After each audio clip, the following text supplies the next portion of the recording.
Hi, everyone. Thanks so much for joining us here on the Daily Racing Form YouTube. I'm Gino Buccola alongside Mailloux with producer Bobby helping us out for a big day up at Woodbine. Race number 7 is the Grade 1 EP Taylor on Saturday. And Ashley, there was a big late addition to this race. We did not know that She Feels Pretty was going to be added in here. And she is one of the absolute best horses in training over the last couple of years, one of the best fillies and mares when you're talking about on the turf.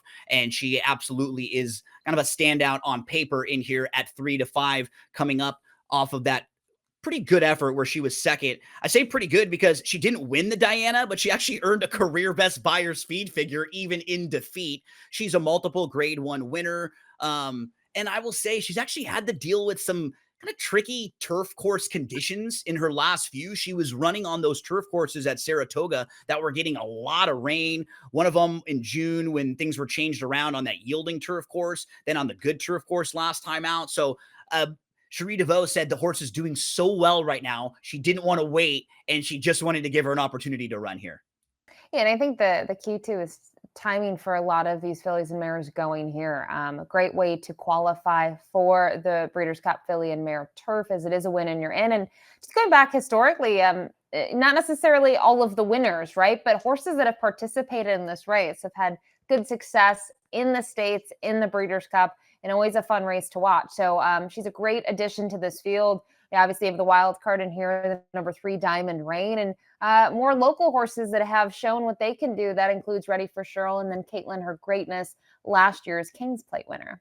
Yeah, she'll see if she can have another big day on King's Plate Day. Let's see what the projector thinks. They actually have Caitlin out front, I believe, leading the way. Flavian Pratt is aboard. He is, in my opinion, the best jockey in a situation like this when it comes to a horse who has some speed, who can go to the lead, who can sit. He seems like he's always making the right decision on, should I put this horse on the lead? Should I sit a little bit? So I trust him in spots like this. But what makes She Feels Pretty so tough to beat in a lot of her races, why she's 7 for 11, she has this great tactical running style, Ashley, where she can keep herself within a couple lengths. She doesn't have to be too far out of it. And she's almost push button. When you just ask her, she responds. So on a lot of these pace projectors, she maybe is a little farther back, but she can really kind of make her own race.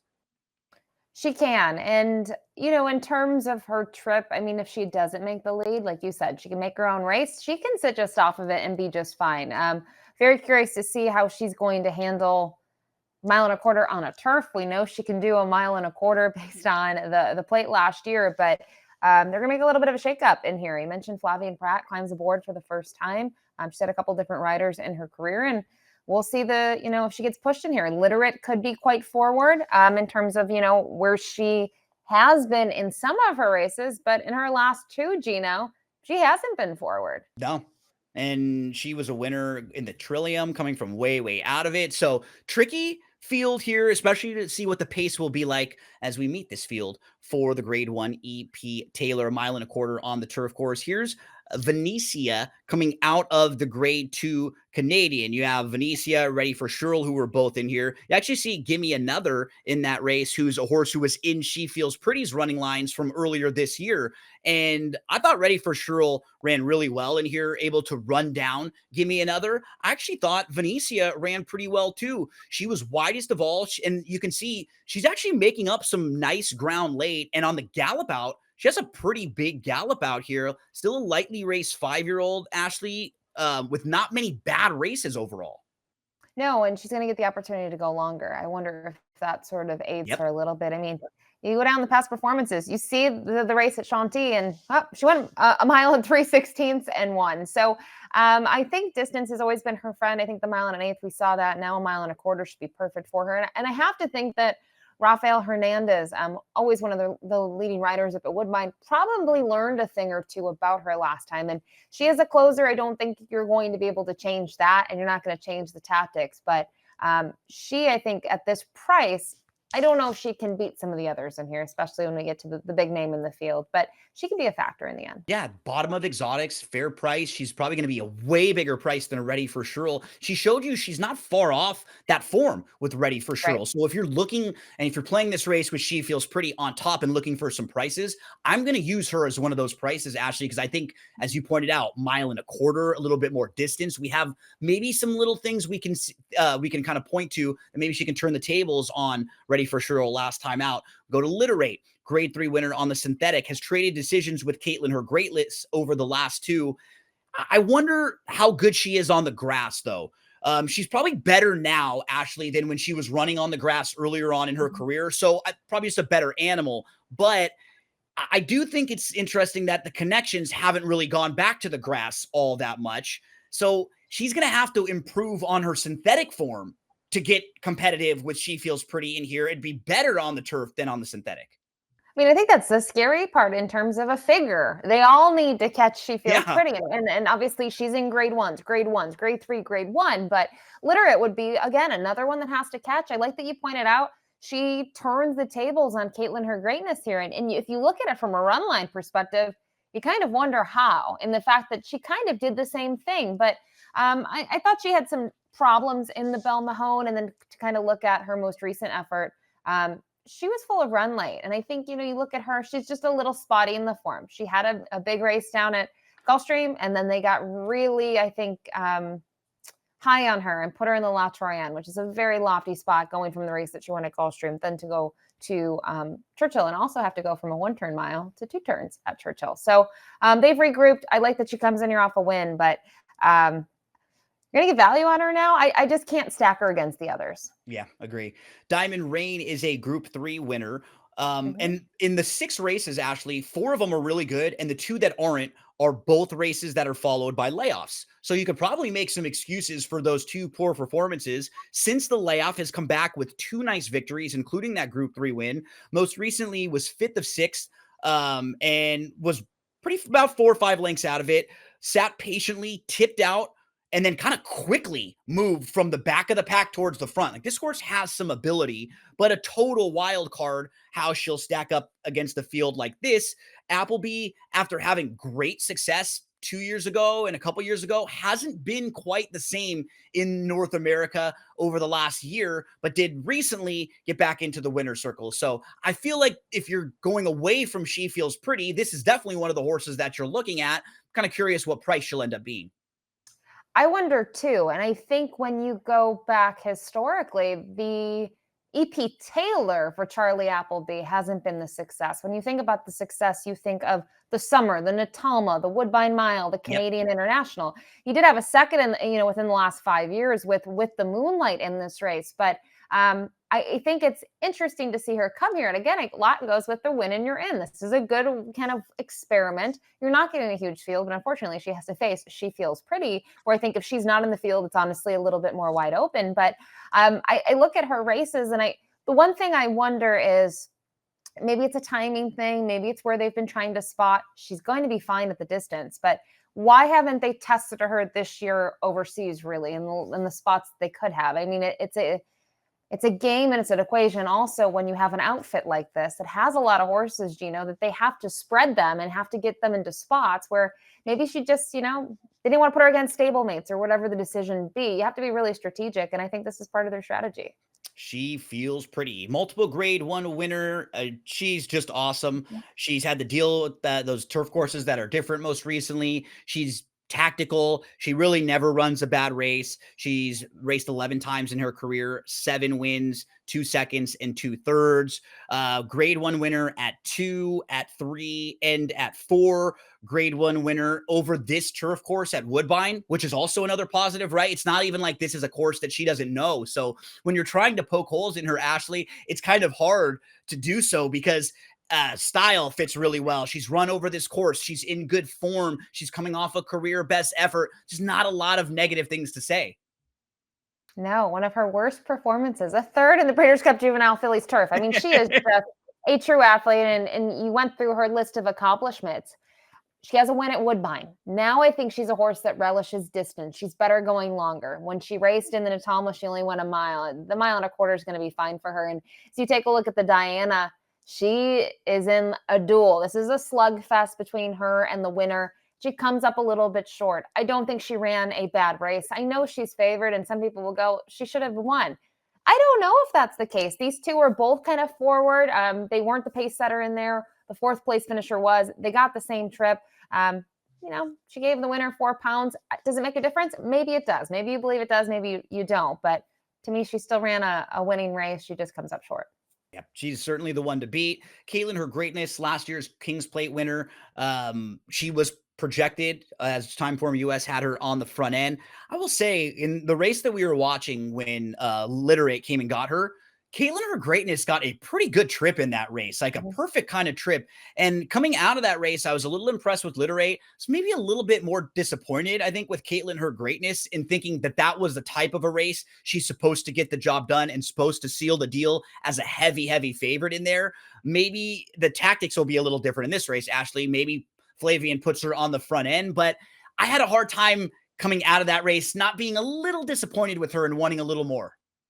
I can see that. They were the top 2 betting interest in the race in terms of off odds, but obviously Caitlyn Her Greatness was heavily favored in that event. And I would have liked to see more. I think you want to see more, knowing that she was ready to roll off the long layoff at a mile and a 16th. She didn't have the punch last time out. She got almost the same trip, and I just think Literate was better. That's concerning now when you have to go a mile and a quarter. I will say, by her finishing second, I think your value, this is where you get Caitlyn Her Greatness with value, whatever that be. I don't think it'll be 8-1. Historically, I'm not worried about a mile and a quarter. She's won at it. She's had a 4th in the Maple Leaf, where late last year as a 3-year-old, she had to face the Olders. And it's funny, Elysian Fields ends up winning a horse that was second, I believe, a couple years ago in the Plate. I don't know what to make out of her. She's a horse that I think you can say, Gino, if she wins it, she's still going to have to work for it. She Feels Pretty is in the race. If she runs very well, you're not shocked. But if she kind of, again, does what she did last time out, you're also not surprised. You were hitting on a point that's kind of key for me with her. Yeah, I feel like with her name, she's probably going to get bet a little bit more. With her name, her reputation, people know her from last year. And then you have Flavian Pratt jumping aboard. If she's 4-1, something like that, I don't really want her in this mix. Right. But if she is in the 8-1 range and a lot of money comes in on She Feels Pretty and she's not really taking a ton, then that's where you start making cases for her as she can get the jump on that horse. Maybe she can get out in front. So let price dictate how you use Caitlyn Her Greatness. It's going to, for me, how I end up using her. Hurricane Clair, she actually was a really impressive winner. And they put her on the front end, Ashley, on July the 13th. It was kind of a wake-up effort for her. And it was actually a career best effort for her, earning a 95 Beyer speed figure in that synthetic victory. So I just imagine as a multiple stakes winner against the Ontario breds, when you have a race like that where you're on the lead and it's so impressive, I generally think that they're going to try to choose those same tactics again because it works so well for them. But you do have Flavian Pratt right next door on Caitlyn Her Greatness. And I don't think he's going to he's going to let anyone go here. He's going to be a big part of what's happening early in this race.